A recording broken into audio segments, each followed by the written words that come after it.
Is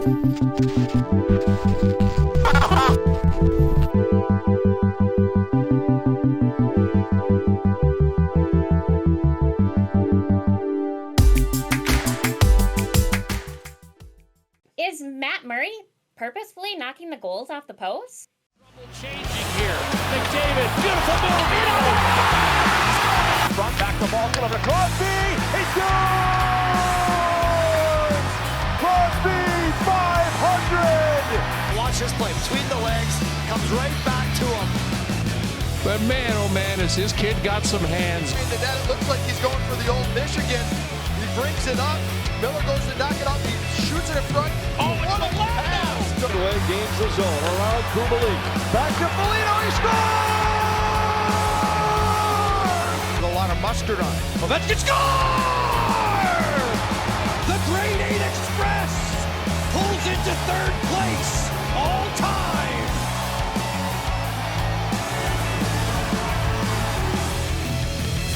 This is the Pucked Up Podcast.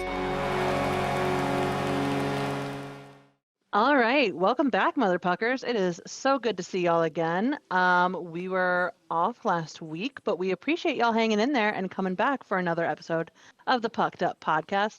I am your host, D-Bag. I am joined by the ever lovely, as always, Danger Water, and the beautiful Finn Jeff, which I don't know if I've ever said your name out loud like that, Chris. No, and it felt really weird. It did feel very weird. Wrong. I'm not gonna lie. It felt so wrong. It's very interesting. Yours is the only screen name that fits your actual name in a way. Me? So otherwise, Mine is something totally different. Also, I yours love is something that so out of the I love that every time D starts the show, Danger and I secretly hope that again she just goes, "Welcome back, motherfuckers." Right? A little bit. You know what? We're secretly hoping she does it again. I'm sure it will. Stay tuned. Phenomenal. We laughed so hard. Oh, we dude. did, and y'all know whether we call you puckers or fuckers, we love you either way. Oh, so, for sure. Yeah, right. Absolutely. Not to mention that that D saying that is now saved on my computer, and it will be inserted in all sorts of LTN Media projects. Of course, has to. Because we love D and how much she says crazy shit. Without even realizing it's always the crazy shit out of my mouth. I mean, not always. Y'all get it too, but... Yeah, but I do it more on other people's channels, not on LTN. You do. Quite as much. I just have to, I did after all, on Dave's stream, say I would motorboat the fuck out of your tits. You did, and that is clipped. It's now done on LTN. You're welcome. Thank you. Nobody gets to know the context of that. Nope. We're gonna leave it as a mystery. Because I don't fucking remember the context. So yeah. I just heard excitement and the Ducks tied the game. I don't think we've even started arguing yet. We don't play again until fucking Thursday, I think. We're playing the Canucks right now. All right, yeah, so we're playing the Predators. It feels weird to not have hockey. We have a 4-day break. It's very strange. Oh, you guys have your bye week? I don't know how I absolutely hate 3 and 4 day breaks. I feel like it really fucks with the team. Oh yeah, because I feel like they get too relaxed, and it's hard for them to ramp back up. I hate it so much. For us, it's a good thing because it gives Reeves a chance to go back to New York and get his shit. Oh yeah, that's true. He had one suit when he came to Minnesota. He quickly came in. Okay, so Minnesota. This is not for Thanksgiving. But he spent Thanksgiving here. Spurgeon, I think, had all the guys to his house for Thanksgiving. Or that sounds like a Jared Spurgeon thing to do. Yeah, but Reeves was there too, and I had completely forgotten that. I mean, can you tell I'm a little bit excited about this trade, right? Because we haven't had a chance to talk about it, so I'm just going to overtake the show. I don't know why you're excited. Can I just be honest? Reeves is awesome, man. I miss Delorier. Y'all know how much I loved Delorier. So, But Reeves is good with the kids too. He is right there up laughing and playing rock, paper, scissors with kids during warm-ups and big guy, but he played with Fleury, and I had completely forgotten that he and Fleury had played together for 4 seasons in Vegas. That's right, because by the time Reeves got to Pittsburgh, Fleury was already gone.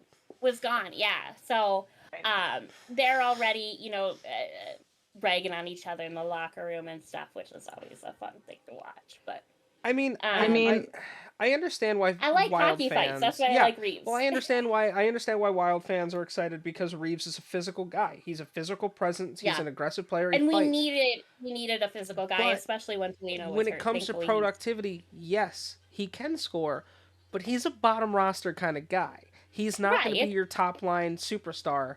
But we don't need another top line superstar. Yeah. And as Dean Evanson says, he brings the swagger. Yeah. I think I just am still holding on to some issues with Ryan Reeves. For one, when we played Vegas in the Stanley Cup Championships, he put a hit out on Tom Wilson. That was very dangerous. It was a headshot. It was bad. And he autographed pictures of an injured Tom Wilson to sell.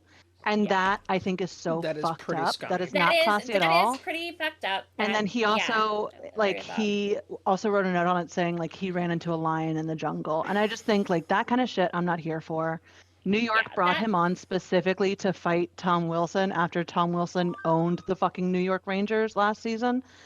And because of Tom's injury, unfortunately, Revo never got to see him on ice. And that just Tom makes me laugh. Also Ultimately, has that made makes some me happy. dangerous hits. So let's not He has, forget but he's never... No, but he's never autographed a picture of that. That's the difference to me. Specifically brought that picture, or was it like a okay? So it was. Yeah, no, it was a whole he thing. chose that would be the only excusable way around that, in my opinion. No, not at all. Because say, though, you can kind decide of not to similar sign that. it. So a month ago or whatever, when the Rangers were here, he had a fight with Foligno, shoved Foligno's head into the glass, and there's a real up close picture of Foligno with his head in the glass, and Reeves just kind of I wouldn't say he won the fight. I don't remember that closely, but I guess he had posted that picture on his Instagram. And when he got here, Foligno said, "Hey man, could you take that picture off your Instagram?" And he's like, "Yeah man, I got you." And he took it down right away. And that is the kind of sportsmanship, teammate. See, my thing is that I don't think he should have ever posted that. I think him signing a photo of him after he fucked up Tom Wilson, him posting a photo of him fucking up Foligno. I get it. You want to show pictures of you, in action, but showing pictures of someone who's very clearly visibly injured as a way to brag for internet points, I think is fucked up. Foligno got hurt. Yeah. I don't think that, injured him. I think it was just a fight.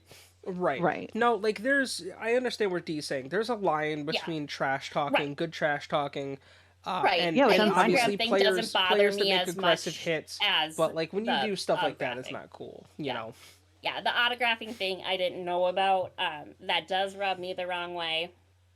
The cocky thing to do, and like I said, I could potentially forgive it if it was a fan brought that picture and specifically wanted it, you know. Right. No. Wilson's ex-girlfriend or something was like, "Dude, fucking sign this because you fucked up my ex and I want to send it to him in a little package, whatever." I will say he was that's reached out to by a Las Vegas-based memorabilia company. Yeah. Asking for him to do it. I will say for an ex-girlfriend to do that, that's the level of petty I applaud. I mean, if I ever dated and broke up with an NHL player.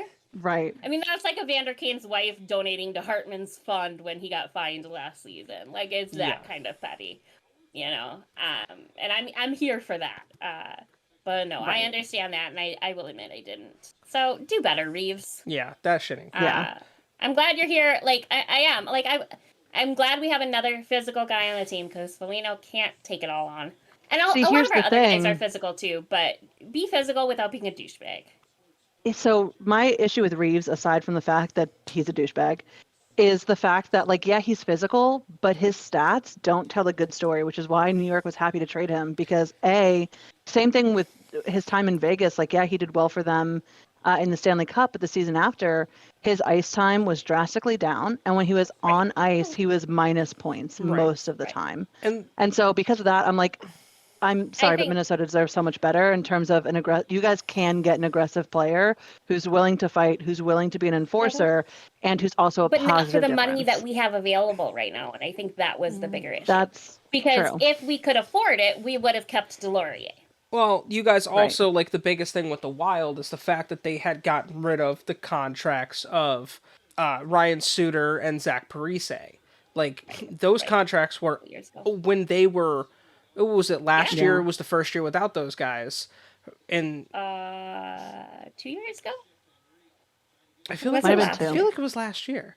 Because COVID has me all when those contracts were signed, those were two of the top players. Like, those were two top 10 players. Parise and Suter signed matching contracts. And at the time, that was a big W for Minnesota, but neither of them panned out the way that they were supposed to. No. So they sat on those contracts for a long time.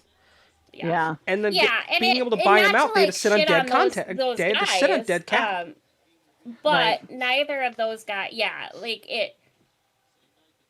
which is why they can't those guys performed to what we needed them to do at the time, and it's all about finding the balance in. So Minnesota did the smart thing and bought them out, and they had to obviously sit on dead cap this season. And last season, I think it was 2 years ago, because I think it was before Kirill got here. It might have been. I don't know. Yeah. We'll check back on that next week. Nevertheless, I hope everyone had a great Thanksgiving. If you celebrate, I know I enjoyed it and probably gained like 5 pounds just eating. I don't know. I lost 5 pounds just all the talking that we did and laughing and playing dumb games. Oh yeah.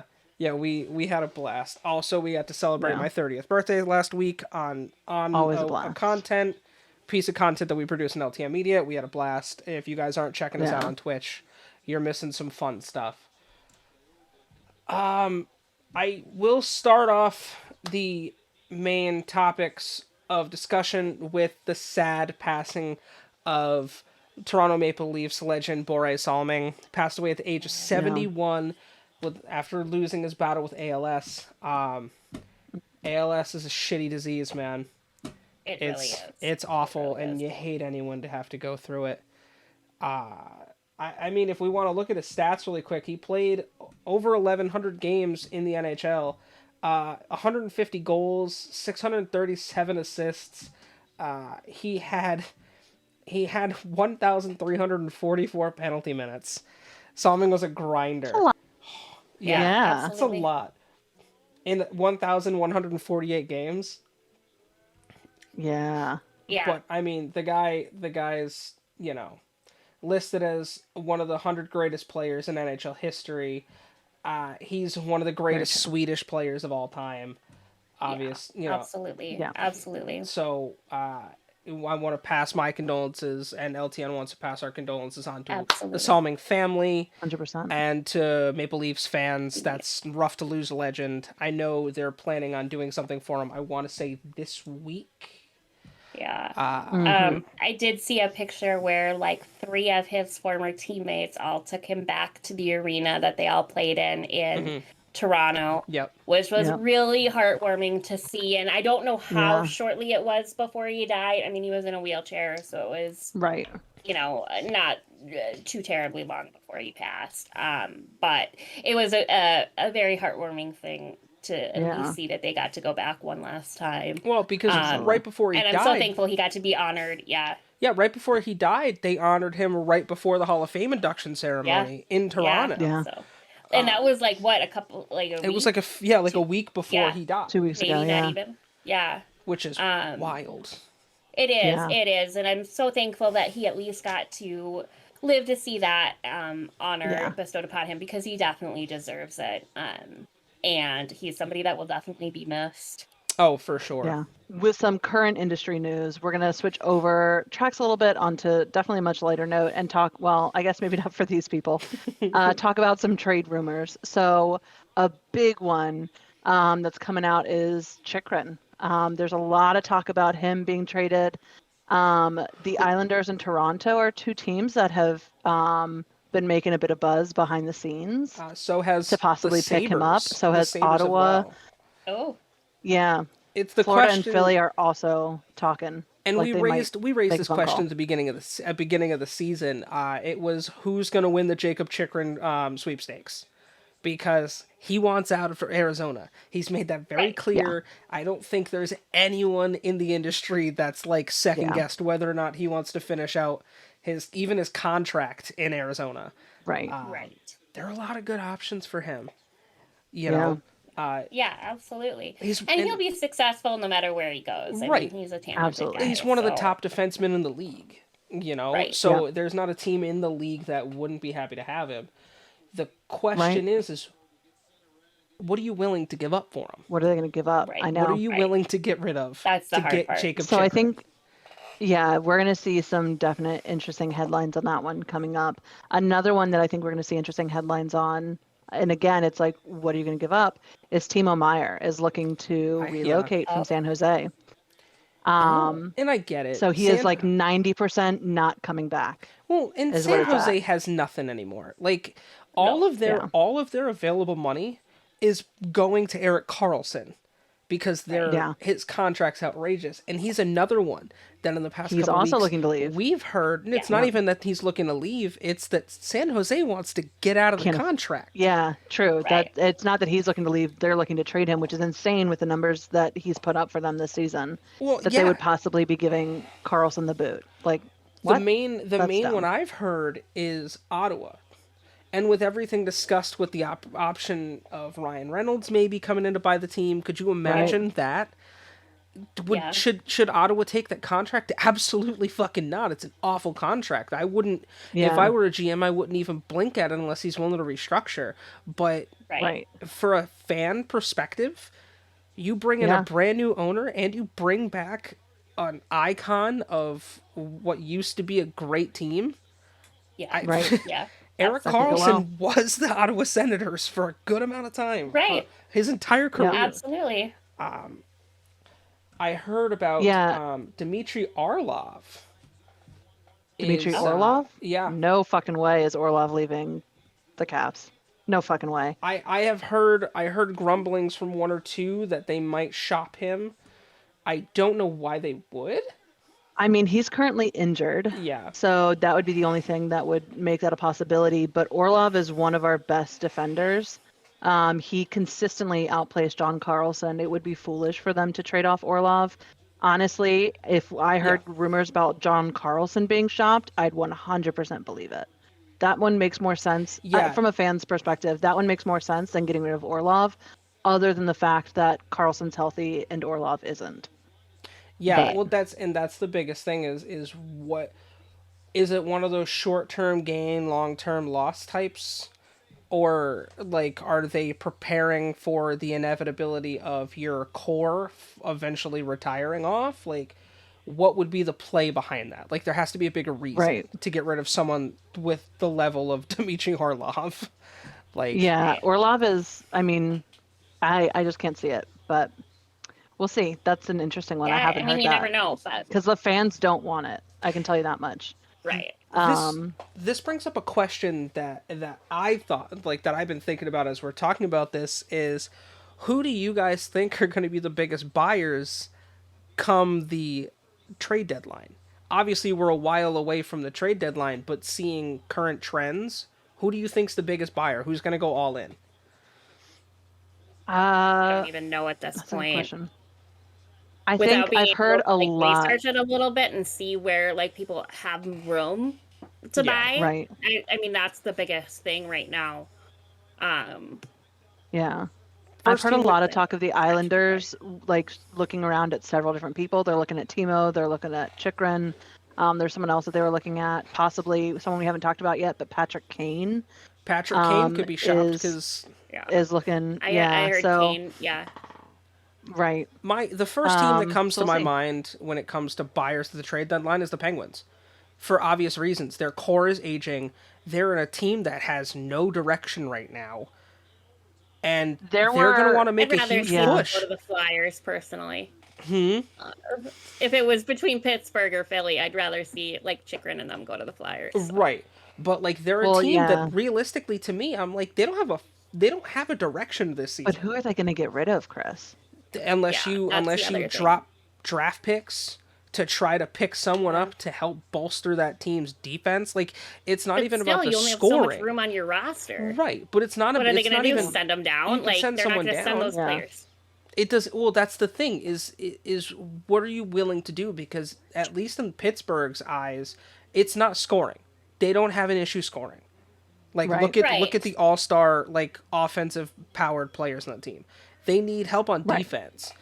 Would you? Which most teams do. Would you give up a big piece to try to get Chikrin? Would you give up a? Would you?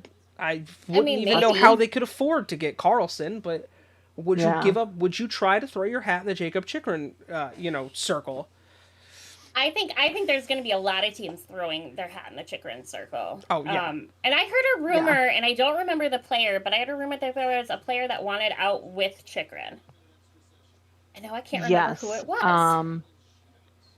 Oh yeah. But they both wanted to leave Arizona. Let me see. I had just I don't remember who it is, and I can't even think about it. I know Minnesota is also possibly talking to Arizona about Nick Ritchie. That's a good pickup. Nick Ritchie's a grinder. He's a physical offensive player, but he'll score you goals. He did decent numbers when he was traded to the Bruins after or from Anaheim. But that'd make perfect sense for the style of play that that Minnesota has. Right. That's the only other wild player that I knew of. Let's see here. Yeah, I heard the same thing, and I can't think of who it was. God, he's a baby. He was born the same. Well, not really, but he was born the same year as my sister. He's a baby to me. Yeah. Oh, Chikrin? Yeah. While you're looking that up... No, I'm looking at Ritchie. No, Nick Ritchie, yeah.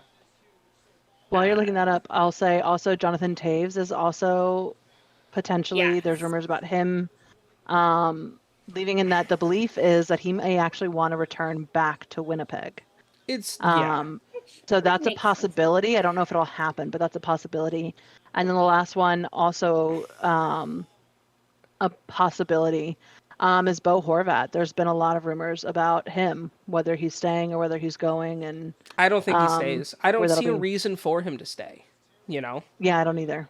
And the same with Kane and Taves, and we've talked plenty about this off podcast.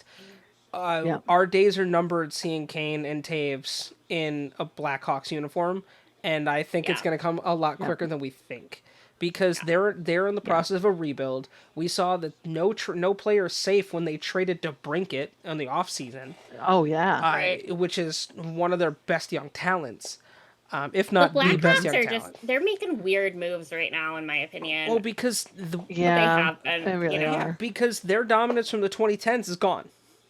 It's gone. Mm-hmm. Right. When was the last time you thought of and this is no dig at the Chicago Blackhawks, but when was the last time you looked at Chicago and goes, they're contender for the cup? This season, no questions asked, they're a pick to go for. I've never done that because I live in Minnesota, but... Yeah, but like when they were just knocking off cups in the 2010s, early 2010s, yeah, every year I was like, Chicago, if you count on Chicago, you're crazy. Right. But like... I just don't... Yeah, like, sorry, I'm still on the Ritchie thing. I don't know who we would get rid of. Maybe for a winger, if we were you got to think about freeing up cap space too. Yeah. I know. Yeah, but I don't foresee them getting rid of Boldy because he's red hot right now. Right. Foligno, they're not going to get rid of. Greenway, maybe, but I don't see it. Krill, we're not going to get rid of. Yeah. No. I don't see. I mean, we'll see. I don't see where. Well, maybe one of these guys by the trade deadline are going to want to leave. I don't know. Well, that's my thought with Erik Karlsson thing. Erik Karlsson is 32 years old and has he has $50 million and 5 years remaining on his contract. Right. Mm-hmm. Who in the league has that kind of cap space right now besides literally Anaheim? Right. That's it, and they're not going to sign Karlsson, or they're not going to trade for Karlsson. That team is in a rebuild period with young players that are showing massive promise. Why would you want to take on that massive, massive contract? That would be insane. Right. That's why I don't...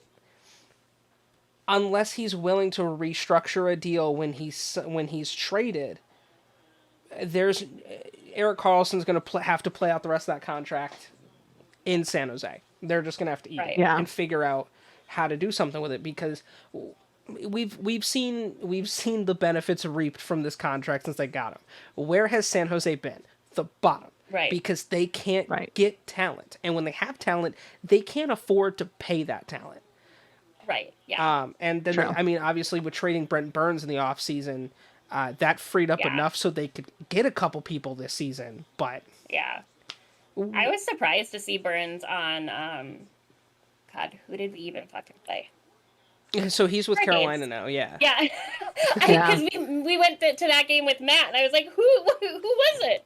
But yeah, because I must have either fucking missed it or not remembered it. Both are very plausible. Both are possible, Because Burns started here, and so when I saw, I'm like, Burnsy! And he made a couple of nasty things, but...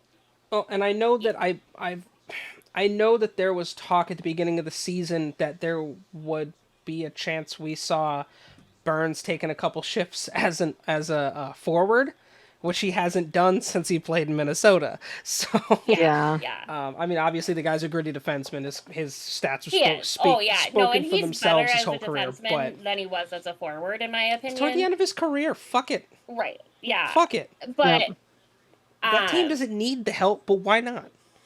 Right. If you're up by like 3 goals, fuck it. Let Burns take a couple shifts as a winger, Right. Oh yeah. Yeah, sure. Well, I think those are all the trade rumors I had. Those are the big ones. I'm sure there are more to come around, but those are the big names for sure. Right. I mean, Timo, Kane, Taves, Horvat, Chychrun. We're so early into the season still that I don't think we are. The things are going to heat up a lot more.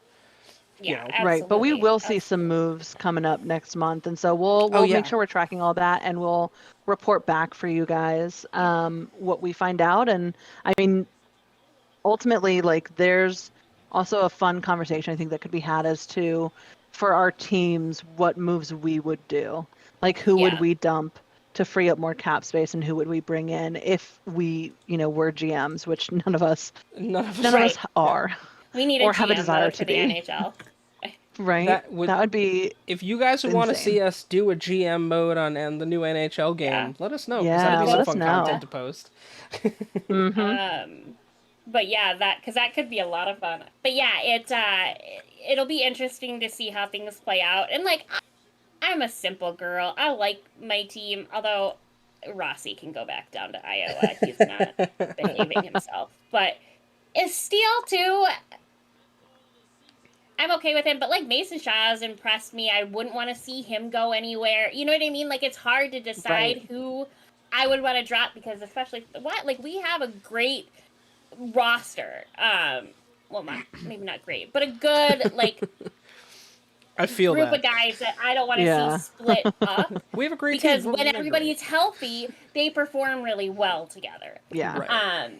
Oh, but absolutely. the problem is keeping everybody healthy. Yeah, and this year we've seen we also have that problem. Everyone's hurt. What a fucking beast Greenway is. He's 6'6". Yeah. And then you put skates on that. Yeah, should be playing basketball. He's a big dude. He's the second tallest player in the NHL right now. Yeah. And the only one taller than was Tyler Myers. The shortest on our team at 5'8". I think so. Which is still fucking tall. Like, that's not short. That's that's not actually short. Right. No. But for a hockey player. A hockey player, 5'8" is kind of tiny. Yeah. Yeah, Merrill is 6'3". I forget about that. Brodin is 6'2"? The fuck? Anyway, I get stuck on these. I do this at games too sometimes. All of our goalies are 6'2". That's kind of goofy. Jesus. Yeah. What's that? Isn't that kind of weird? That's like a requirement, I guess. Also, shout out and happy belated birthday to Marc-Andre Fleury. Oh, right. His birthday the legend. was yesterday. Shout out. Nice. Shout out, The Flower. goat. Now, we're going to go into just a few milestones that have happened, I guess, in the last 2 weeks since we haven't recorded. But we had a couple of big things happen. First off, Phil Kessel hit 1,000 games, which is phenomenal. Not only did he hit 1,000 games, he hit 1,000 consecutive games. Yes, sorry, the Ironman record, right? Sorry, I gotta stick my headphone in my other ear. Oh, you're fine. It's weird, and this one died. Rip. Yeah, 1,000 consecutive games, which is the Ironman record. He's just making that record so unattainable, Yeah, oh my God. Thanks, man. Whenever he retires, no one else. No one's ever gonna fucking touch that. You shitting me? People give a fucking Wayne Gretzky shit for his, which someone will actually eventually break. I don't know about 1,000 consecutive games though. That seems way more difficult. That's a lot of games, and that really is something special. And Kessel, love him or hate him. I mean, I've certainly future Hall of Famer, Stanley Cup champion. Yeah, but that is a big deal, and that really is something super special. It is. On the 11th, Malkin scored his 450th career goal, which is also very cool. And hit 1,000 games, not consecutive. Which, I mean, differentiate that. But yeah, I mean, you get like half a pat on the back because Kessel just blew you out of the fucking water with that one. But no, for real, like 1,000 games period is a big deal. And so great, good for you. Anyway. Yeah. Came out really bitchy and I didn't mean it to.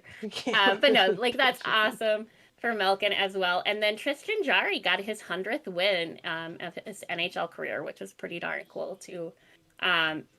He is also a infant. He was also born in 1995. So, but still, I mean, 100 wins when you're 26 years old is pretty damn cool. And I'm sure other people have done it too, but not that I remember. So, also, we should be on the lookout because Steven Stamkos is 2 points away from hitting 1,000 career points. Okay. Yep. He is stupid close. And Alex Ovechkin just passed another goal milestone. He now has the single most career road goals with 403, officially passing Wayne Gretzky for that record. Which is crazy. As of tonight. Which is crazy, yeah. Absolutely crazy. Way to go for Ovi. He's just that means another guy roughly I love to half do when he's here, but like a little less than half of his goals are road goals. So he splits it pretty evenly between home and away, which is incredible. Like all that comment, I mean, some players do really well on the road, some don't. Usually it's not somebody that's so well balanced. Right. Between both of them. So that's something special. I know Gretzky was not that well balanced. No, he couldn't. Like he was known really to not be able to lift the puck. Yeah. So I did want to also say, because I was just in the bathroom, it's also Neil Bratton's birthday today. Oh, okay. And he is the only, he's 63, and I want to see if I can find it because he's the only player to win something, and something, which makes absolutely no fucking sense, but promise it will, if I can find it. And I can't. But it also had a picture of baby Fleury, which was really cute, like from his draft ceremony thing, of like him putting the Pittsburgh. He looks exactly the same, just older, That's not what I want. Also, on a random note, happy birthday to Bratton too. Yeah. On a random note that is related to our last conversation, we took a small break, and I did find a stat that says the Calgary Flames are the only NHL team that hasn't had any players drafted since 2018 that ended up actually playing in the NHL. Who? Wow. Calgary Flames. Oh, wow. No players drafted since 2018 play in the NHL. That's not. Also, crazy. I want to amend my previous statement. Steven Stamkos, as of night of recording, now has 999. That's incredible. Amazing. And the Lightning have won 13 straight home games. Too. Yeah. We talked about it last week too, but I think this season we're going to see a lot of records being set. Yeah. And that led to something I was thinking about the other day, and we don't have to have a full conversation about it, but because I thought of it right now, is because we're seeing a lot of players right now that are, a lot are very young, but a lot of the I guess OGs for me, right? Like the players that I really remember. There's like that group that I grew up watching, like Madonna, Broughton. Right. Yeah. And then there's like the OGs for as an adult watching hockey that I really remember. The Brent Burns and Crosby. Yeah. Some of these other guys, Ovi, Fleury. What I wanted to kind of talk, again, we can do it later, but to bring up, how do you think it's going to change when these guys retire? Because they're all 35 to 39, 38. Right. And so it'll be a very interesting, I think, shift, because I do think some of the younger guys play hockey a little bit differently than some of these guys do. Dee, do you want to take the first on this one? I think we're seeing a change that's mostly led by the NHL. We've talked about it before about how the NHL is really getting rid of enforcers. And I think that today's stars, you see that a lot. So a star, I mean, again, I talk about him a lot because he is like huge, but someone like Alex Ovechkin, who is laying hit after hit after hit. We talked about that record the other week where he has more hits than the next three people combined. Right. It's nuts. Like someone like him, we're not seeing those stars come about today because the NHL and its subsidiaries are actively trying to like breathe that out of hockey. Yeah. And so I don't know where we're going to see hockey go from here because I do see a world where we're getting less Ryan Reeves, we're getting less Tom Wilsons, we're like all of those people as well. We're getting less Deloriers. Like they're not as common. And those are people to me that made hockey feel like it was different from football, like it was different from rugby, like it's different from all these other sports. And so I don't know how I feel about it. I'm super excited for the sort of class of NHL players that's coming up. People like Jack Hughes, who I adore. I think he's an incredible player. People like Trevor Zegras, who is just fucking phenomenal. The kid's a freak. They're great, and I love watching them play, but I don't think I could watch a team full of Trevor Zegrases.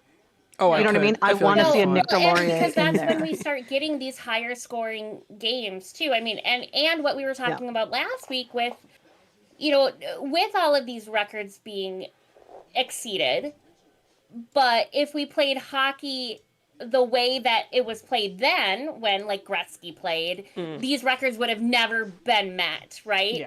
Yeah. Possibly. Yeah. Possibly. I mean, give or take, some of them may not have been met. But yeah, I mean, I think the more we come away from the physicality of it, like you said, you're going to get the higher scoring games. Yeah. You're going to get less injuries, which is great. I mean, I hate to see guys get significantly hurt, but it changes hockey. I actually don't think we're going to see less injuries, though, because I think that while the players are technically skilled, I don't think that they're conditioning their body the same, because when you're conditioning yourselves to take hits, that's different. When hitting is all but eliminated, you're not conditioning yourself that way. And so I think we're going to see more accidental injuries and less injuries that are like intent to kill injuries. Oh, yeah. You know what I mean? Sure. Well, and the intention is always, definitely there too. I mean, there are players that go out, Todd Bertuzzi is one, right? Who would go out there Chris looking Pronger, to kill people. Those guys, like they want to knock your head off, you know. Not really, but you know what I mean. Yeah. They go out to hurt, like they want to take you out of the game, basically. Right. And that was the way it used to be played too, where the coach would say, "Hey, go take this player out. He's kicking our ass." Okay, somebody's gonna go take that player out for the rest of the game. And which I'm happy that kind of stuff is happening less. I would never advocate for targeting a player to intentionally hurt them and remove them from an entire game, because that inevitably removes them from the next game and possibly from a season if it's bad enough. Sure. And so I'm glad that coaches are no longer too. doing that. Right. Yeah, absolutely. But and in some cases, life altering too. Oh, for sure. When you think about people who like with TBEs or TBIs. Paul Correa is one of them. He had such a massive concussion, he had to completely retire. Yeah. You know, he was one of them that still, and he still says after all of these years, he's still having issues. You know? Yeah. But, you know, if it was football, he'd be back out on the field. You know what I mean? So, like, you got to give props a little bit to the encouragement to retire when you've had significant head injuries. I mean, I went to school with plenty of hockey players who had multiple head injuries that, thank God, they never made it past high school hockey. I've had enough that it's a little concerning, but I dated a few of them. But like, to answer your question though, is what's the league going to look like when the old guard retires? I think it's a question we don't have to worry about answering right now. For the simple fact of it was something I thought of the other day. It's for the simple fact of, if you look at top 10 points, 2 of the top 10 are in their 30s. Top 10 in goals, one of them, Steven Stamkos. Sidney Crosby, who's 35, has 31 points. Ovechkin on top of his game. Malkin on top of his game. Erik Karlsson. You know, necessarily talking just about points. Though. No, but what I'm saying is we don't have the question. Isn't something we need to worry about, like, because you don't feel like they're going to retire because these guys aren't going anywhere anytime soon. Yeah. No, I get that, but I do think with age comes a higher probability of a potential career-ending for sure, injury. for sure. And so, I think that might knock out Ovi. Right. I hope it doesn't, but it could, just because your body has been taken. I mean, look at Fleury. He's had 20 years in the NHL. Fleury's another one who's still playing really well. Yeah, he is. Like, he played like shit his first game back after but injury. for his age, but again, he even said, he's like, I was mad at myself for how I played. But he was able to come back and do pretty well. I mean, he let a couple of goals in that he shouldn't have, but it happens, Gus does it too, and Gus is a lot younger than Fleury. So that's just what, like, again, I had a very heated argument with family members. I think the biggest thing that we should really be highlighting, not only the fact that these players that are getting up in age, is anyone who's watched the NHL in the past 5 years. The game has drastically changed. Players are faster. Players are more skilled with the stick. Right. Players can score anywhere. But but the testaments of the players like Stamkos, Crosby, Ovechkin, Malkin, like those kind of guys, the old guard that's still like, listen, kids, we can do this stuff too in our sleep. Right. And they've not only excelled in the rapidly evolving form of the game, but they've adapted their style of play, and they've said, we're still here too. Right. Yeah. That's why I think, which I appreciate, with these players, right, absolutely, there's a reason these guys are all future Hall of Famers. I don't think we have to worry about this question for another maybe 4 years, because I don't see OV retiring until he's in his 40s. I don't see Crosby going anywhere until he's in his 40s. Like, these guys are still on top of their game. And you've got these, you've got the young guard like the McDavids and those, injury but or something, barring injuries. But I don't think we're gonna see these guys disappear. Right? No, and that's the physicality portion. I don't think so either. I fear that it's gonna, when it does happen, when these players do phase out, because eventually they will. Oh yeah. Whether it's 5 or 10 years from now, I fear that hockey is not, it's not going to be the same sport that like we grew up with. Oh no, but that's just kind of how, how sports go in general, because, the game changes, the players change, the style. We're going to see something totally different 10 years from now. We're going to be like, whoa, like, when did all this change? When we're so caught up in everything else, we don't realize what has completely changed in front of us, Right. No, and that's fair too. But I think the difference is, so like people who were watching that were our age when Gretzky was at the top of his game and still playing, they probably look at players now and are like, wow, this is so different from when, we had enforcers. Yeah. We really had enforcers. We really had all this stuff. We fought every game. And so, I'm sure that they see it differently, but I think that they still see it as like, it's still pretty close to the hockey that they grew up with. Yeah, it's the physical. Whereas what we're potentially looking at. I don't know that we're going to have fights in this game's going to be years. The game's going to be so much faster, and it already is. You see all these young kids coming in, like Dee said, the Zegrases, the Jack Hughes, I don't know if I've ever seen Zegras fight anybody. No. Yeah. Because Zegras, someone started something with him. He goes on 5'8", 160 pounds. What am I going to do? Yeah. Like, these guys are here to score goals. Right. Exactly, and so that's that's sad. I will miss when we did have players that were, I'm here to be the enforcer for the guys that don't want to fight or can't fight. Right. Like, or just for the simple fact that a fight can boost your team so fucking much. So much. Starting a fight over nothing can the fans are going nuts, and that boosts your energy. Yeah, it can completely. I've seen it turn wild games around, Oh, absolutely, 100%. Just because you drop the gloves like once or twice. I don't think we're gonna see. If I'm being realistic, I don't think we're gonna see fighting completely go away. I think we're gonna see a little more seldom than we do now. The game's still gonna be physical, but I think it's gonna be physical on a different level in the future. I think we're gonna see less fighting, and like the straight out like, I'm gonna hunt you down and check you kind of thing. Yeah, which I'm all here for. And the like. You'll never take the aggression out of the game, though. That's the foundation of the sport in itself. Right. It's a self-policing sport. Like, you're never gonna lose that. It's just gonna look different from the days when we were growing up, watching those types of players, like the Chris Chelioses, the Chris Prongers, like. like those guys, like it's gonna be it's just gonna be a different game, and I'm so excited to see the future because we're seeing the future now, and what the league's gonna look like. I think in the next 10 years. I don't know how excited I am for it to change though. I like the fight. Like, I'll be perfectly honest. I like hockey fights. And you know what? Part of it is that I like it is because you know what? You punch a guy in the face, you get over it, and you move on. You move on. Yeah, that's it. Spend time in the box, you get your time out, you're done. Like, and you're back on the ice in 5 minutes or 2 minutes or whatever your penalty was, and you're done. And you can move on from it. And there's something to be said with conflict resolution with it. Not that everybody should be punching other people in the face, but violence isn't the answer. You're right, but like going into your pillow and screaming if you're at home in a safe place to do that, or just doing something to get that like outward burst out versus letting it like just bubble inside of you. Yeah, I think is the key with it. But that's something that's always attracted me to hockey. That's something that I've liked. I like seeing people punch each other on skates. It's funny to me when they fall down on top of each other. It's even funnier when they end up fighting and they pat each other on the butt and they both go to the penalty boxes. Like, I like that part of the hockey, and I don't know that we're going to see that much of it in another 10 years. I think it's going to look different.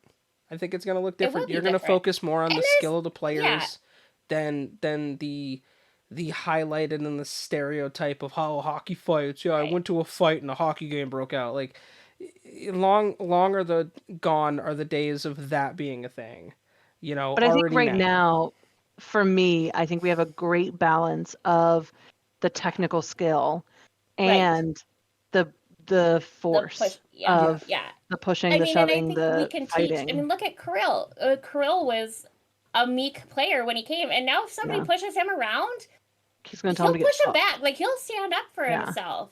And that's something that some of these other young technical players can learn. Yeah, I can speak to Troy Terry on that one. Troy Terry does not take shit. Like it.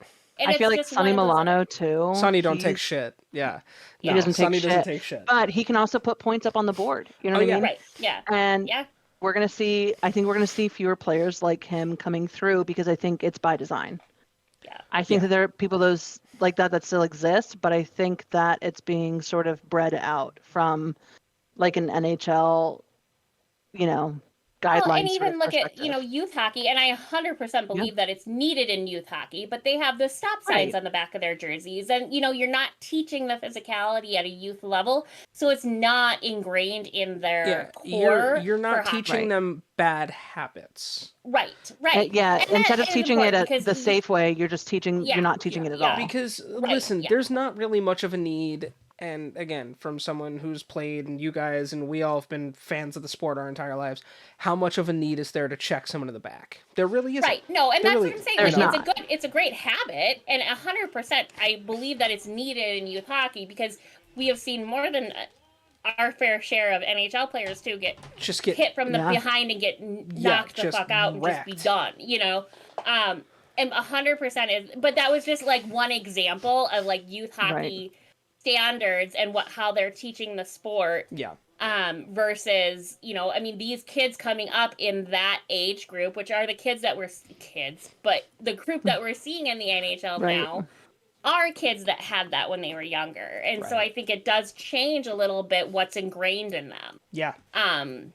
And some of it is good. Like, obviously, you should never be hitting a person in the back. No, you should never be making main contact to the head. You should never be pushing them into the boards, especially like a no look from behind. First. Yeah. Right. Like all of those things we can all agree with. But I think that sometimes it's taken too far, and they're not letting kids do a lot of hitting because they're afraid of trying to teach it. And I see the same in lacrosse.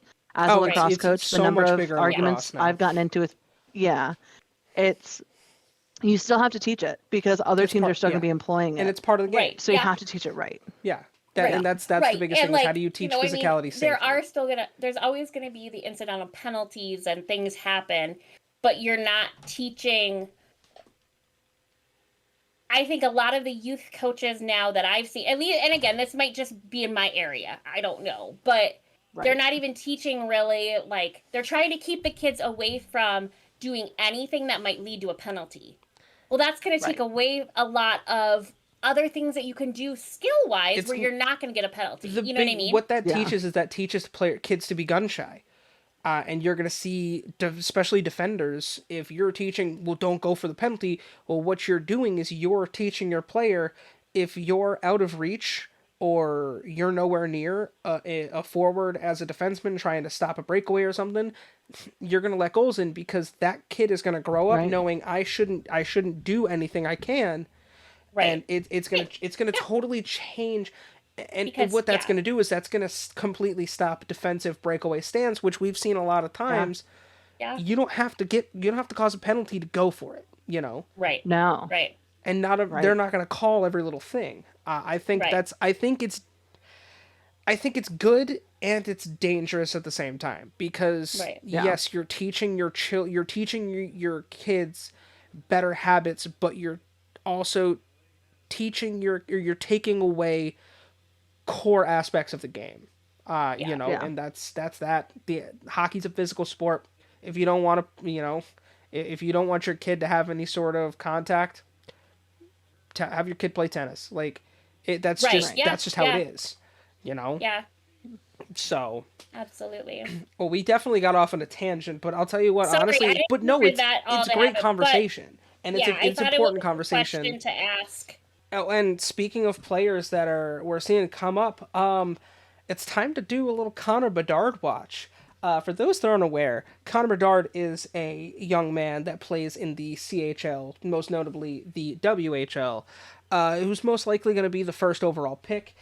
So far this season, in 24 games played, he has 22 goals, 31 assists, a plus-minus of 13. Wow.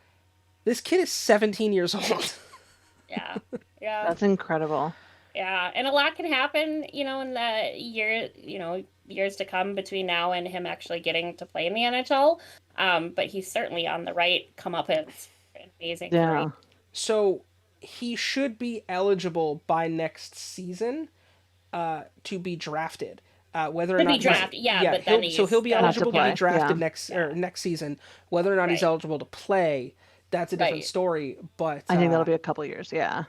Like, if this kid's lighting it up in the most notably the WHL, which is one of the toughest conferences or leagues in the CHL to play in, I'm excited to see what he can do in the NHL.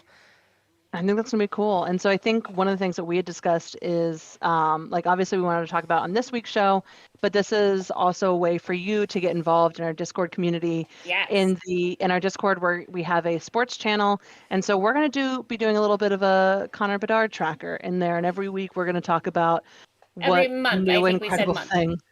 So we're every week we're going to talk about it in the Discord server, but once a month we're going to check in on the podcast, keep you guys updated of what he's doing. But I believe they're playing right now. I don't have any stats on that, but last game on the 26th, the kid had 4 points. Which, I mean, incredible. So if you're interested in following it a little bit more closely than us just bringing it up once every here and there, once a month roundabout, then we will see you in our Discord, which the links are, of course, in our bio. You can find it anywhere you can find us. You'll be able to find the LTN Media. LTN Media. We're just a freeway now. It's fine. Yeah, it's fine. Sometimes I feel like I've been run over L10. multiple times on a freeway. Yeah, that's true. But yeah, no, it'll be interesting for sure to watch that all happen.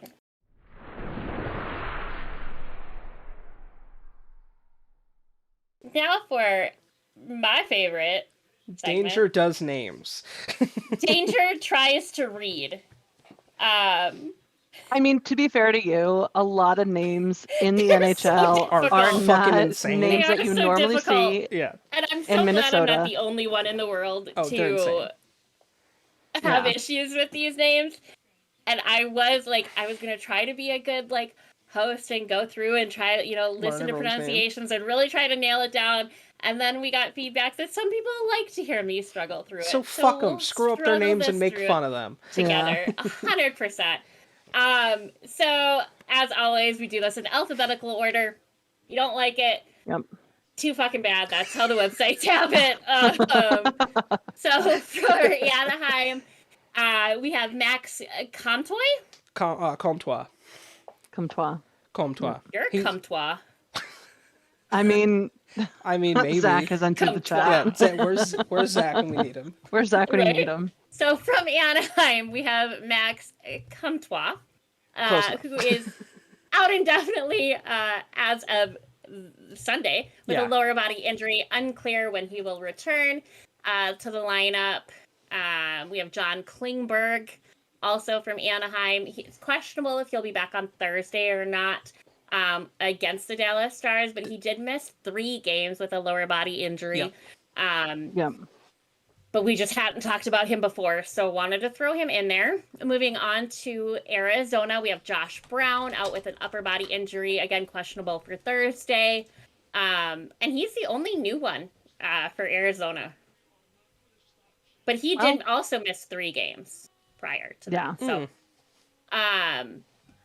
Boston, the only new one we have is Craig Smith, who they play the Avalanche on Saturday, but he sat out the previous game with an upper body injury, and is just unsure if he'll be there Saturday. In Buffalo, we have 3 new injuries. We have Jacob Bryson. It's undisclosed, out indefinitely. So we have no idea where he got hurt, what part of the body went, or if he'll be back. I think it's lower body. Okay. Yeah, good old hockey, though. They love their undisclosed unknown injuries. Injury. Yeah. And then Eric Comrie. Oh, yeah. Out indefinitely as of the 18th due to lower body injury. And then Ilya Lyubushkin, undisclosed, may or may not be back for Wednesday against the Red Wings. Yeah. For Calgary, we already talked about Covington, so we'll skip him. He's the only one there. He's the only one there, which, shout out to Calgary for not being injured. Keeping your guys healthy. Christ. For staying healthy. Yeah. How do you do it? Give us the secret. Send me a DM. Yeah, they probably sold their soul to the double or something. I'd take it at this point, honestly. My soul ain't worth much.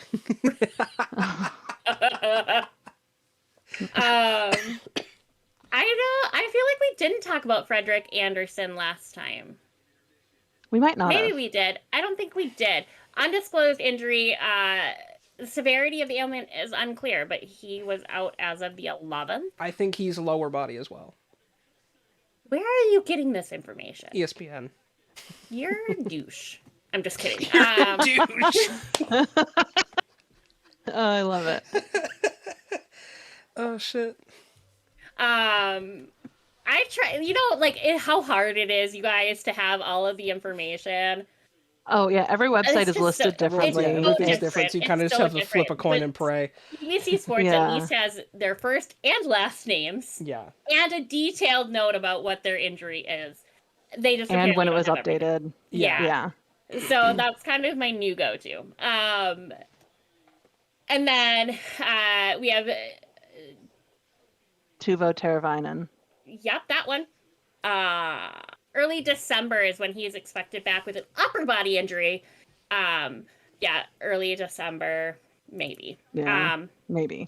For the Blackhawks, we have Tyler Johnson, who's out with an ankle injury. Not expected to be back until early December. Sam Lafferty, out of commission with back injury. Also early part of December.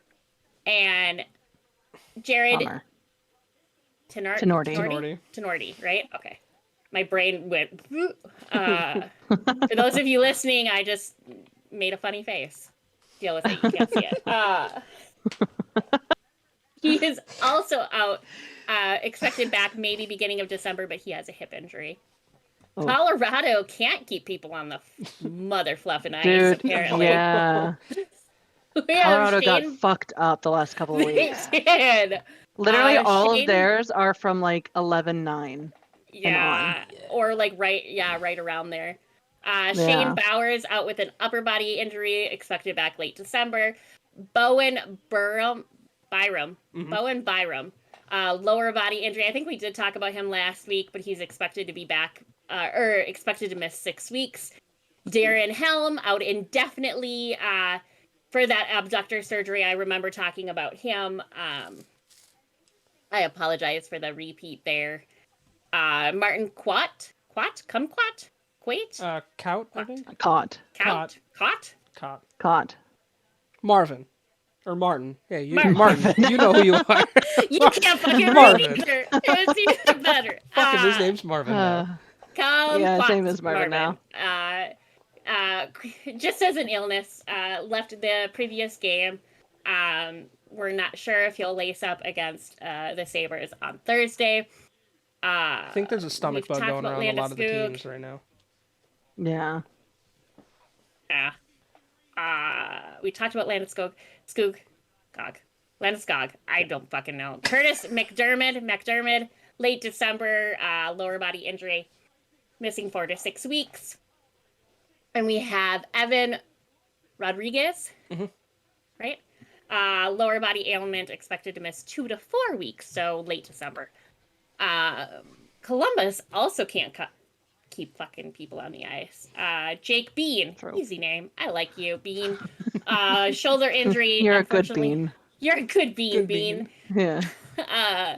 No timetable for his return. We talked about Blankenberg. Adam Bovequist. Well, we talked about him too. That was I can't read. Elvis Merzlikins. We'll just call him Elvis. Elvis has one name. Elvis is better. Yeah. He has been moved IR, lower body, early December, expected back.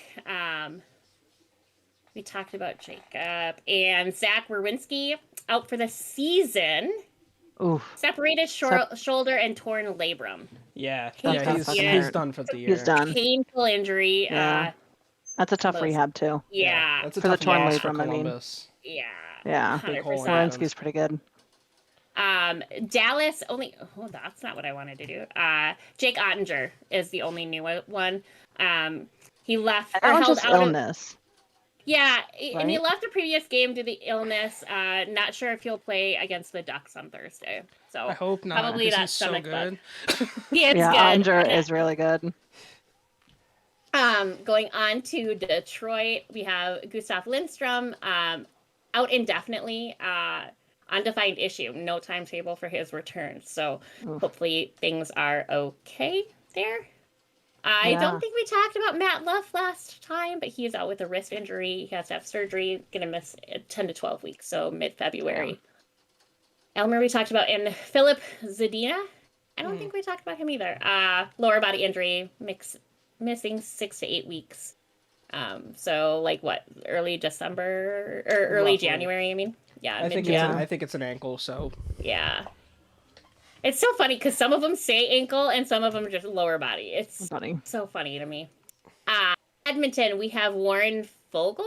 Fogel. Fogile. I like that better. I'm just going to make up how I think their names should be pronounced. Sounds good to me. Take note. Fogel sat out last game with unknown injury, uncertain. He'll play Wednesday against the Blackhawks. Evander Kane still out, obviously with that wrist injury. Ryan McLeod. My brain went, there should be a C in there if it's McLeod. There is a fucking C in there. Idiot. Anyway, Ryan McLeod out indefinitely, undetermined issue. Will miss an extended period. Oh. And I'm going to assume this is Kyler. Yamamoto, which is just fun to say. It is fun to say. Unknown injury also will remain idle, it says, which is just funny to me. Idle hands is what that reminded me of, until early part of December. Florida, Alexander Barkov is just sick. He missed 3 games with an illness and not sure if he'll be back against the Canucks on Thursday. LA, we have, I don't think we talked about Quentin Byfield yet. No. He's out indefinitely with an illness. Alex Iafallo. I did that last week too. Damn it, we did talk about him already. But and I did it last time because the L looks like, or doesn't look like it. It looks like an L. It's not an I. Anyway, Alex Isla Follow. Whatever. It doesn't matter. He's now been moved to long-term IR with the lower body issue, but might be back early December. So yeah. Which I remember he had been hurt before, but that was just at least updated. I don't think we had a timetable last time. So, No. And then Gabriel Villardi. Dyslexia sucks. Gabriel Villardi. Villardi, yeah. Villardi, close enough. Sat out last game with upper body ailment. They don't know if he'll play. Oh, well, tonight against the Kraken. Yesterday. What? I'm watching the Kraken game right now, and he is not playing. Is he playing? No, he is not. He is not on the ice. All right. For Minnesota, Jonas Brodin is our new one. He got hurt. We don't know if it was hurt in the last game or if it was in a practice or what, but has now a lower body injury. Doubtful that he will suit up against the Oilers Thursday. Yeah. I'm willing to bet it was something in practice, though. Duhaime did get moved back to the IR. He played a couple of games after being injured before, but I don't remember if his last one was upper body. I think it was. No timetable for his return. Philip Gustafson did sit out a few games. We have moved McIntyre up from Iowa, and now, as of today, I guess my grandma saw a thing that said that he's fine. So hopefully he's back. If not, he may or may not be suited up for Thursday's game. Okay. For Montreal, we have Jonathan Drouin, upper body injury, missing 4 to 6 weeks, so like late December. Emil Heineman, upper body injury, early part of December is when he will hopefully be back. Mike Hoffman sat out 4 previous games with a lower body injury. Not sure if he'll lace up for the Flames on Thursday. And then Carey Price we've talked about before. Nashville only has 1 player injured. Nice job, Again, incredible. Nashville. Yeah, way to go. Mark Browecki. Yeah. Wiki. Anyway, upper body injury, not known when he will come back. My ADD. Guys, for those of you that don't know, it's like 10:30 my time here. It's 11:30 for the other two. If we're a little slap happy, that's why. Deal with it. You'll be fine. Just fucking deal with it. It's fine. Yeah. Just fucking man up. Fucking deal with it. Yeah, exactly. Not up or shut up. You know what I mean? 100%. For the New Jersey team, we have Nathan Bastian, upper body injury. Yeah, not sure when he'll be able to return at all. So no details really there. Mackenzie Blackwood, MCL sprain, expected to miss 3 to 6 weeks. So late I'm going to bet December. it's closer to that 6 weeks. Yeah, because the last thing you want is like to come in too soon and then tear that MCL. Yeah, and especially with a knee, it's not. Yeah, you want to be careful. And then Akira Schmid. So they have 3 goalies hurt right now because Bernier is done for the year. Yeah, so that sucks for them. But Akira Schmid just sat out a game with an illness. May or may not play or suit up for Thursday's game against the Preds. Yeah. So, Islanders only have 2. Josh Bailey is questionable for Friday's game against the Predators. Sat out of the last game with upper body injury. And then Kyle Palmieri missed 4 games with upper body injury. May or may not play on Friday. New York Rangers also has nobody hurt right now. I know. Fucking congratulations. Yeah, for real. Right? How the fuck? Yeah, like, give us all of your secrets, please. Oh, that's just... Right. Matt texted me again, so I wanted to make sure it wasn't more homework stuff.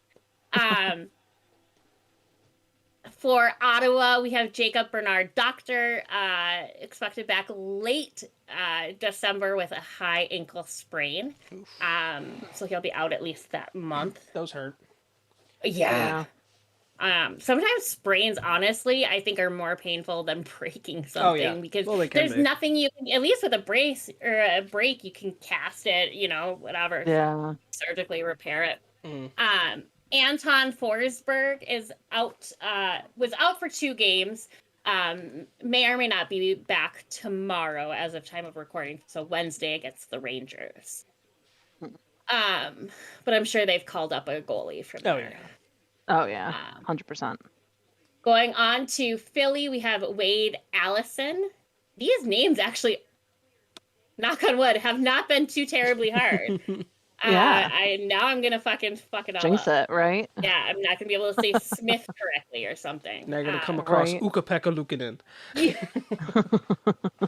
Ding dong. Basically. He has Wade Allison again has a lower body injury, gonna miss at least 3 weeks of play, so maybe early December because that happened back on the 15th. Cam Atkinson is also expected back early December. He has an upper body injury. Tony D'Angelo held out of the last game with unknown ailment. Did you say you? I said boo, and then I tried to cover it up. Called you out. He may or may not be back in action on Thursday against the Lightning. Travis Konecny? Yeah, Konecny. Konecny. Oh, I didn't do it quite right, but I did it close enough. I'm proud of myself for that one. Konecny has an upper body injury. May or may not be back early December. Pittsburgh also only has one person hurt, Chris Letang. Yep. Which bums me out. As much as I hate Pittsburgh, Letang is just such an incredible player to watch. Oh, yeah. He's just got a sickness. He's down with the sickness. So I'm happy He'll be for back quickly. Yeah. Thank you. I can't make my voice do that, so I'm glad you can. Former screaming metal band here. Playing the track. I was like, whoa, what the fuck? It did sound exactly like the track, right? I used to scream in a metal band, guys. Yeah. But yeah, so probably got stomach bugs. You can tell who partied together for Thanksgiving, right? Yeah. Or Halloween. Maybe some of it's Halloween. It could be. Because a bunch of the especially Pittsburgh, got together. Pittsburgh goes hard. They do go hard when they party. It was so funny with Crosby's, the picture of him and 2 other guys in costumes. Yeah. For San Jose, we have Mario Ferrero. Yeah. I love that that I paused for assurance. Unknown injury expected to return middle December. Jonah Gajovic? I believe so, yeah. Gajovic? Yeah, I think that's what it would have to be, right? Mm-hmm. Gajovic. Jonah missed last 3 games with that illness. I'm just going to start a rumor. It all happened at the Halloween party, guys. Yeah, absolutely. Not really. Please don't spread that around. Or do, fuck him. Fuck San Jose. But he may or may not be back for Wednesday's game. They play the Maple Leafs.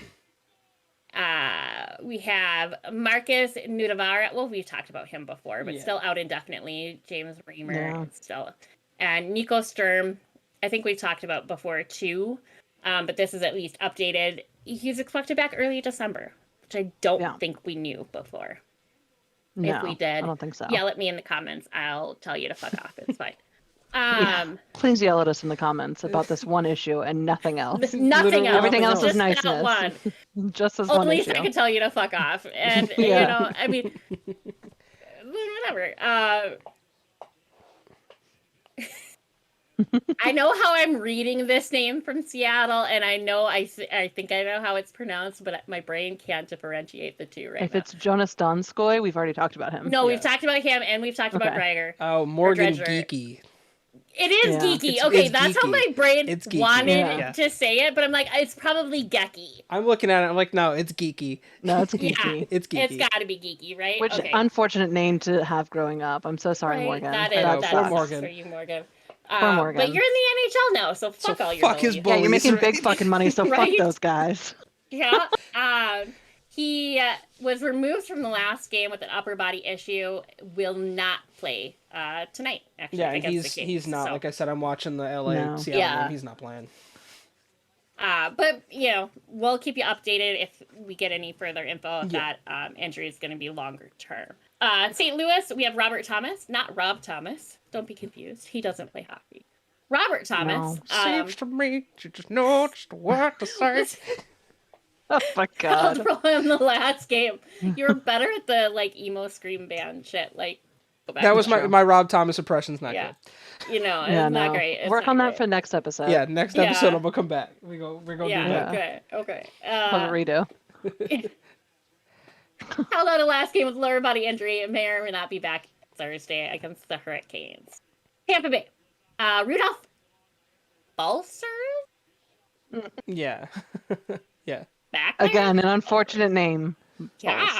Balsers. Balsers? Yeah. Ulcers? Balsers? Your balls have ulcers? What? Yeah. I'm sorry. That was rude. But that's what your name reminds me of, and I'm an infant. So, fair enough. He has an upper body injury, but we do not know when he will be returning. And I love the wording here. It remains to be seen how long he will be debilitated. I think they just got tired of saying, we don't know how long he's out, so they're just like... Right. Yeah, you gotta change the words up somehow. It's gonna be fancy. You absolutely have to. See, they just need to get up and just be like, we don't fucking know. Right? Know. Yeah. Absolutely. And I know we've talked about Anthony Cirelli before, or Cirelli. Yeah, Cirelli's long-term IR. But it is updated now. He is expected back early December. Ooh, that's big news for Tampa. About him. Yeah. That is big news. Because he did have to have that shoulder surgery. Toronto, too, can't fucking keep people on the ice. Oh, I know. God. I'm no longer feeling like my team's the worst, because, Toronto's and a few others, holy fuck. Yeah, you now have fewer than a lot of these other teams. Most other people. Right? We have Jordy Ben, who is out indefinitely with an upper body injury. TJ Brody has a oblique injury. It doesn't say if it was a tear or anything, but he's expected to be out until early December. Kyle Clifford, we've talked about him. Jake Muzzin, I don't know if we've talked about, he has a cervical spine injury and will be out until February. I think we talked about Muzzin earlier and we weren't sure how long he was going to be out for, but now it's been determined that he has a cervical spine injury. Yeah. So he's done for a bit. You hate to see it. Hopefully he can rehab that. And come back stronger. Yeah. Morgan Riley is also out indefinitely with a knee injury. And Connor Timmins out indefinitely with an upper body injury. No timetable as of now. For Vancouver, we have Tanner Pearson, who has a hand injury. He had surgery, expected to miss 4 to 6 weeks, which I think we talked about him before, but we didn't have a timetable. But late December is when they're saying. And Jack Studnicka. That's a good last name. That is a great name. You stud. Lower body injury, we don't know yet. He's out indefinitely. For Vegas, we have Brett Howden. Missed 3 games with a lower body injury. Unknown if he'll play Thursday against the Penguins. And then that's the only new one. Yeah, because Alex Pietrangelo is just day-to-day. That happened as of today, so... Oh, yeah, then that's why. I haven't updated this since the show started. So. Right, yeah. So that's the only other big one is Pietrangelo, but it doesn't seem like it's much right now. Yeah. And for the Caps, we still have Backstrom we've talked about. Actually, we've talked about all of these guys. Yeah, we've talked about all of the guys. It's still just So congrats to the Caps for keeping their current players healthy. We just have a lot of people that got out. The only thing we haven't really discussed is they actually have an update for Nikolai Ehlers from the Jets, at least on my end. His hernia surgery was great. He'll be out of action 6 weeks. Oh, that's not on here. I don't have anybody for Winnipeg. Yeah, that's about the only update. So. Okay. Yeah. Oh, no, there are now 4 injuries for Winnipeg when I just refreshed my screen.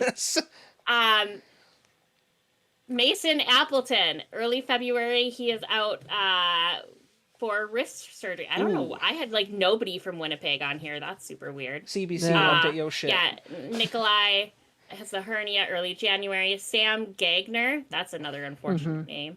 That is a really missed unfortunate 2 name. games with an especially for a girl. I hope you don't have sisters, Sam. That's unfortunate if so. Yeah. If so, let's hope they're old enough and married now. Yeah.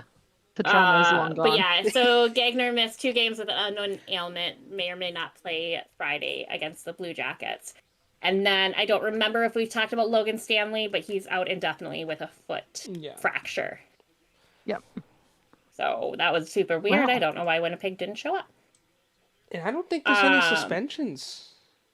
I don't think there were. I think there were. Well, no, there was 2. So Matthew Joseph from Ottawa got a $5,000 fine for a high-sticking Sebastian Aho. Yeah, Aho. Which one, though? That's just all I know that we say when he's here. Which Aho, though? The Islanders Aho or the Hurricanes Aho? Sebastian. That's right. There are 2 Ahos. Yeah, it's literally 2 Sebastian Ahos. Oh, they're both Sebastian too? Yeah. What the fuck? That's not okay. Somebody's got to change their name. It's like the most obscure name to have fucking 2 of. Yeah, it's Screen Actors Guild. You can't have 2 names of the same. He's the Islanders. Oh, okay. Yeah, the Islanders. Yeah, so the younger of the 2. Yeah. And then Carson Soucy. Soucy. I don't remember. For roughing Pierre-Luc Dubois from Winnipeg. Pierre, great name. Yeah, Pierre-Luc Dubois, such a great name.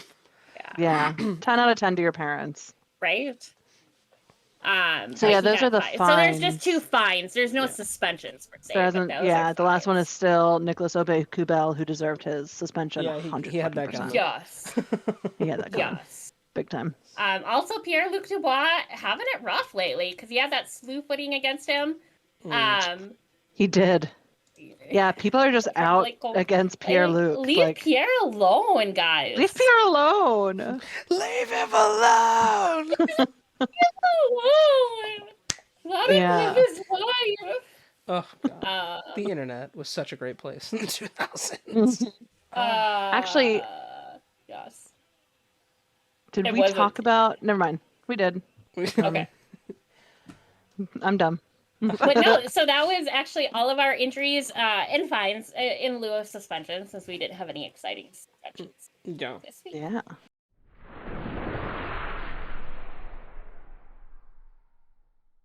I really quickly want to discuss the current standings. With the fact of the New Jersey Devils having 3 goaltenders out on IR, or not just IR, but on the injury list, they are still the number 1 team in the league somehow. They're fucking killing it. They overtook the Boston Bruins. Obviously, they've played 2 more games than Boston, so it's not really a fair comparison. Right. But your top dog in the NHL is the New Jersey Devils. Second in the league would be the Boston Bruins. Third would be the Vegas Golden Knights. Fourth is the Toronto Maple Leafs. And 5th is the Dallas Stars. Your bottom 5 are San Jose in 27. 28 is Arizona. 29 is Ottawa Senators. 30th is the Columbus Blue Jackets. 31st is the Chicago Blackhawks. And rounding out the bottom as the caboose is the Anaheim Ducks. Your division leaders are the New Jersey Devils in the Metro. The Atlantic is the Boston Bruins. West is the Dallas Stars, the Central Dallas Stars, and the Pacific is the Vegas Golden Knights. Where the hell did the New Jersey Devils come from? Dude, I don't know. I mean, I'm kind of here for it. Yeah. They've been in a rebuild and it's paying off. Yeah. Oh, yeah. I, for a number of years, kind of forgot they existed. Yeah. We only play them like twice a year. It's one of those teams that we play once here, once there, from what I remember anyway. But yeah, they haven't really been making moves in the earliest last season, we'll say. Well, and they've got 5 players at 15 or above points. Yeah. Yeah. Which is Jack awesome. Hughes, Jesper Bratt, Nico Heischer, Dougie Hamilton, Thomas Tatar, like all above 15 points, and that's huge. Yeah, it really is. Really is.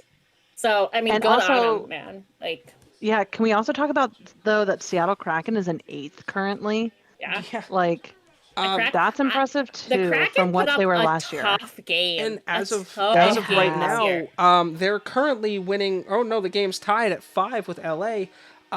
You know the biggest factor, and I don't think a lot of people realized it, but that kid, Matty Beniers, has been the biggest difference. That Daniel Sprong has looked great with that team. Like, they have such a bright future. I know, I miss him too. I miss Spronger so much.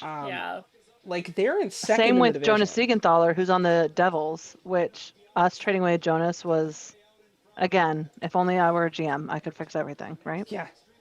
That's how all fans feel. Plus, getting Andre Burakovsky in the offseason was massive for them. Again, Andre, former Cap, shout out to you for being, we call him our nephew. That's what everyone... And the Caps team's young. calls him. That's the benefit of this. They built their team totally different than Vegas when they started out. Is their team's young.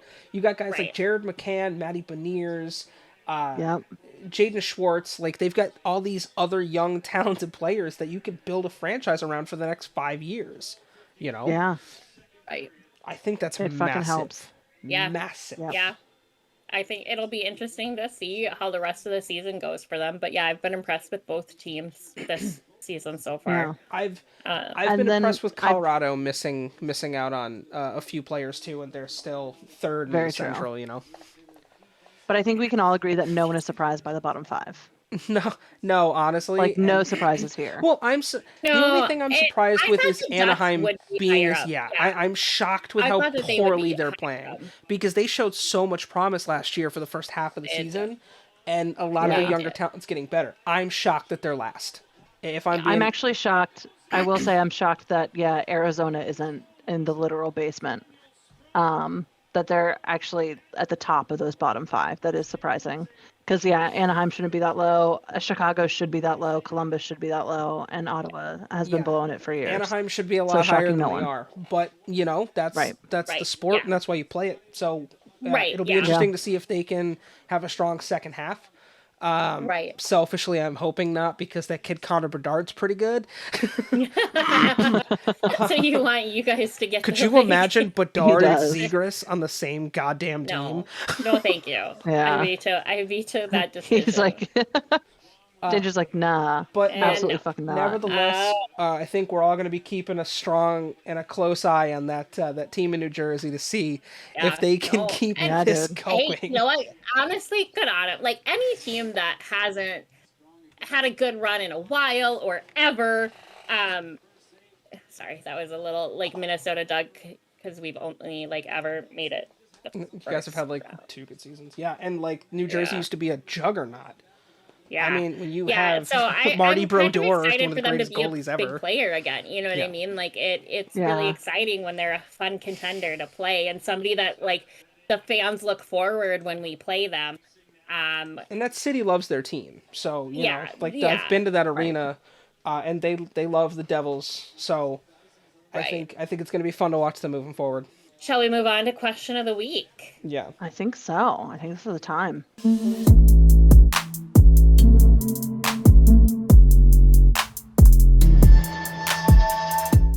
And it's a spicy one, you guys. I got some real spicy feelings about it.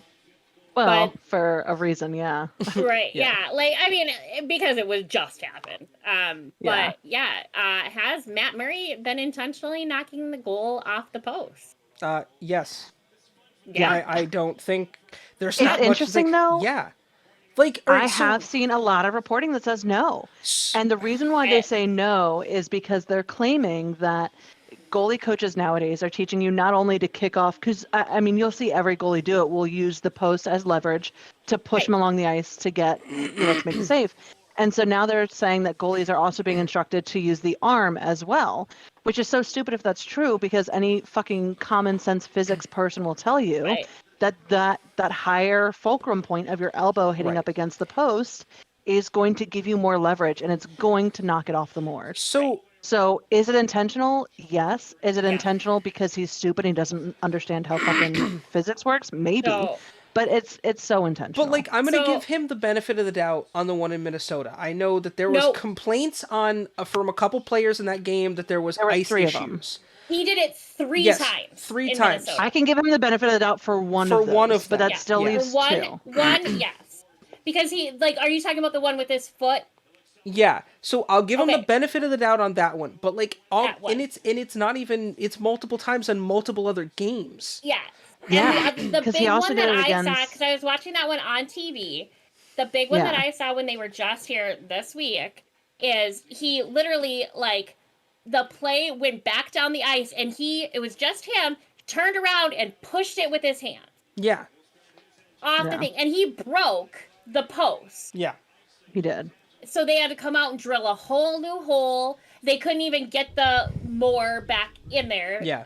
If that's the correct piece, I think it is. But back in there, so they just had to, like, stick the thing in because it wouldn't fit right for the rest of the game. But I mean, and honestly, when I saw it, I was like, oh, something must have happened where he wants to do it to get the whistle blown and get the refs' attention, thinking that the refs missed something.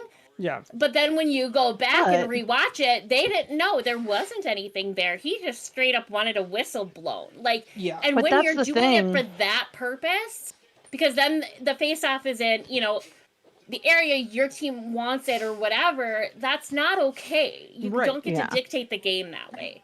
And that's what it really feels like it's intentional. That's the biggest thing of a lot of analysts that are goaltenders. Like Kevin Weeks, for one of them, he said, I'll give him the benefit of the doubt when it comes to, like, the kicking motion, because that happens. He goes, but when you're extending your arm out, not only, like, moving to try to he's extending his arm fully, and you can tell the way he does it. You're gonna knock it off. And, like, I think the NHL needs to crack down on this, and they need to. I think they need to issue a fine. It should have been a penalty. I'm not saying suspension, but a one fine time needs to be a penalty, a fine, whatever. You need to set a precedent. Yeah, I can see how the refs can't see it. Right? If they're not watching the goal because they're watching play, they're not going to see him do that. So it needs to come from NHL. They need to issue a fine. It needs to be the maximum allowable under the under the player agreement. Yeah. And but it has to come, and it has to not only happen this one time, but, like, they need to be doing a continued watch of it, because we're going to see it more and more. Yeah. Murray especially did it not only to the Minnesota Wild, but he did it, like, the couple nights before when they played the New Jersey Devils. He did it to the Rangers too. He does it all over the place, when you see one player doing it that many times in that many different games, it's a pattern. Purpose.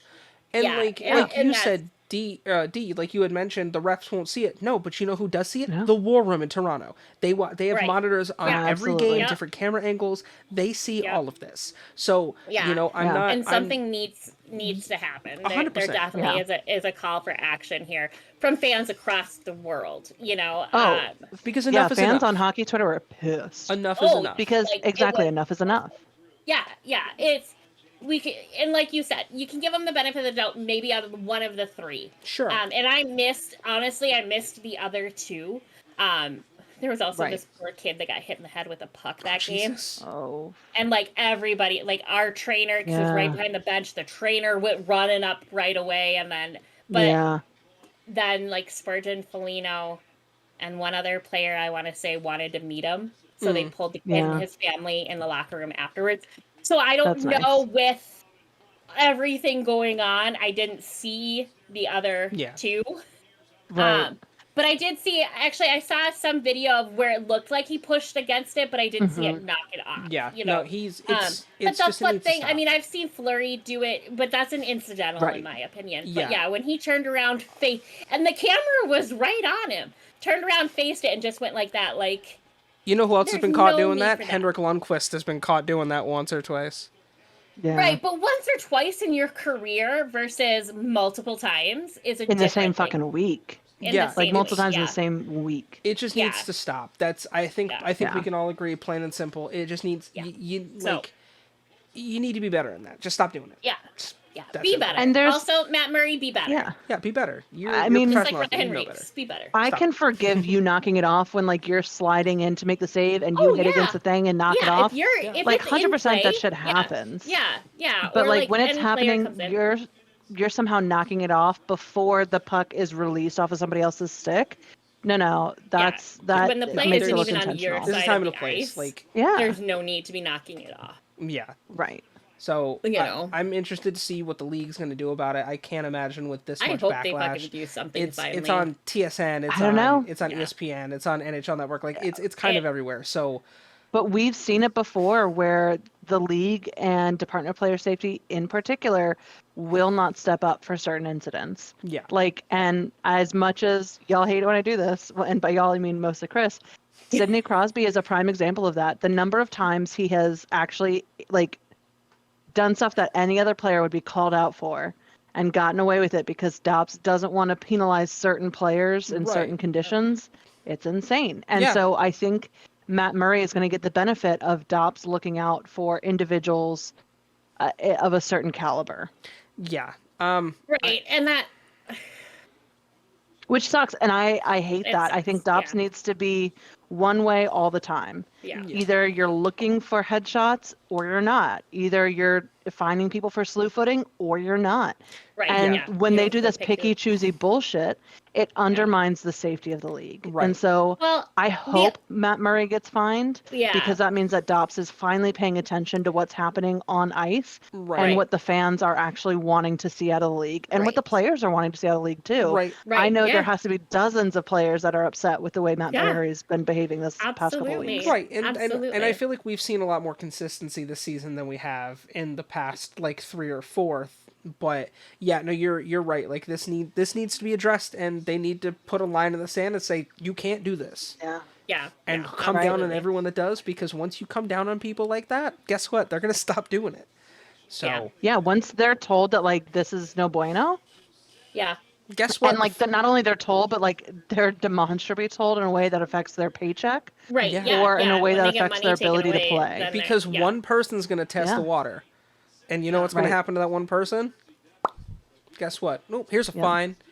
Yeah. Just Yeah. That's what needs to happen. Or you gotta sit a game, or you know, whatever. Like if you continue to do it after a fight, it's like dealing with children in some ways. Like he's testing boundaries, and it clearly, you know, I mean, I get that you can't really put a goalie in at the penalty box, but you gotta do something. You know? You can have someone else serve his penalty. So he might which is gonna piss off the other team, like the rest of your team. But the thing is, like you're possibly putting a captain in that box at that moment. Yeah. And imagine having your team captain having to sit out for 2 minutes because your goalie is intentionally ruining plays. The captain should have to do that. Then it should be the captain.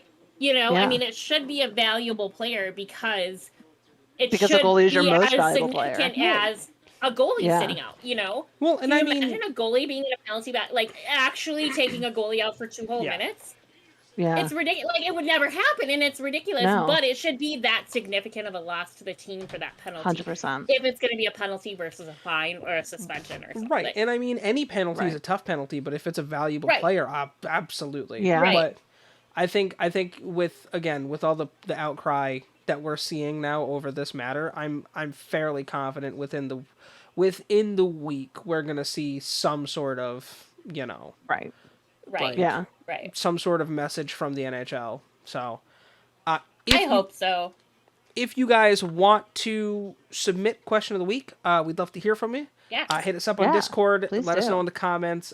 Hit us up on Spotify or wherever you guys are tuning into. And let us know where you're listening to. Like, we were talking about that before the show too, and we're very curious because we're on like 6 different platforms. So we're interested where our views are coming from, or our listens are coming from.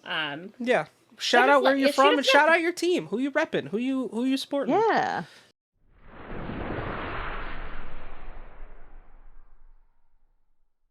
As tradition around here to round out the show, and if you know us well, you know we don't fuck with tradition.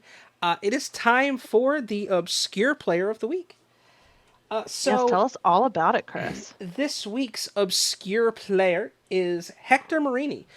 He played 154 games in the NHL between 1978 and 1986, 73 points, 27 of them being goals, 46 assists. And he managed to win 2 Stanley Cups with the New York Islanders. Unfortunately, his career was ended short in 1985 while playing for the Fort Wayne Comets. As of a result, he lost his left eye.